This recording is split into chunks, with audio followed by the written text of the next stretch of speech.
Disaster preparedness.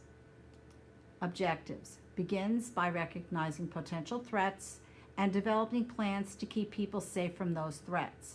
Describe 3 common types of disasters. List appropriate measures to take for those disasters. Identify 3 items that should be included in an emergency supply kit. And your community should prepare for potential disasters such as airborne threats, tornadoes, and fires. When a disaster happens, timeliness to get back to normal after a hurricane, tornado, fire, flood, medical emergency, airborne threats, influenza pandemic, terrorist attack. When a disaster happens, continued. Being prepared can help minimize the chaos that comes when a disaster strikes. Provide the highest level of care to your residents. Plan for the potential disasters in your area. If underground shelter is not available during a tornado, you must go to an interior room with no windows. Fire safety. Participation in fire drills are mandatory. Code Red is our code for Cold Spring Hills. RACE stands for Rescue or Remove, Alarm, Contain, Extinguish or Evacuate. PASS, which is the fire extinguisher. Pull the pin, aim the hose to the base of the fire, squeeze the lever, sweep side to side. Staff and residents should practice evacuation in case of a fire emergency. Medical emergencies may include difficulty breathing, uncontrolled bleeding, chest pain. Must be handled quickly. All nurses are certified for CPR. Know where all your first aid supplies are located and easy accessible. Know the location of your AED. Have emergency numbers posted. Remain calm. Airborne threats. Harmful particles released in the air can affect the quality of your air. Prevent potentially contaminated air from getting into your body. Your building can act as a barrier between outside contaminated air and the people inside when all windows and doors are closed. A sealed room can create a temporary barrier.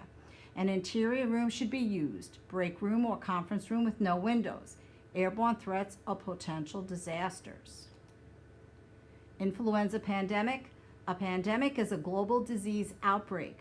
Annual flu shot will protect you from most types of flu. If a pandemic occurs, it could be prolonged and widespread that could require temporary changes in many areas of society. Hand washing is essential. Pandemics are potential disasters. Stay or go. Depending on your circumstances and the nature of the disaster, the first decision after an incident occurs is whether to shelter in place, SIP, or to evacuate.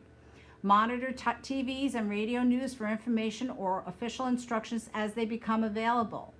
Follow directions. Evacuation plan. Evacuating and accounting for employees, residents, visitors quickly and effectively.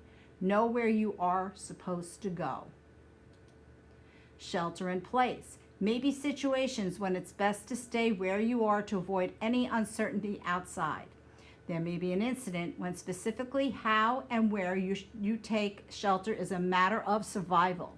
If local authorities believe the outside air is badly contaminated with a chemical, you should not evacuate residents.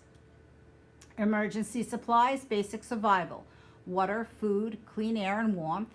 1 week supply of non-perishable food. Flashlight and extra batteries. Weather radio, battery powered. First aid kit, whistle. Dust or filter masks, moist towelettes for sanitation, wrench or pliers to turn off utilities, can opener for food, plastic sheeting and duct tape for sealing rooms, and garbage bags and ties for personal sanitation. Emergency supplies continued. Having first aid supplies in stock and easily accessible will help you be better prepared during an emergency. If some have unique medical considerations that may require special care during an emergency, it is best to make them known before an actual emergency.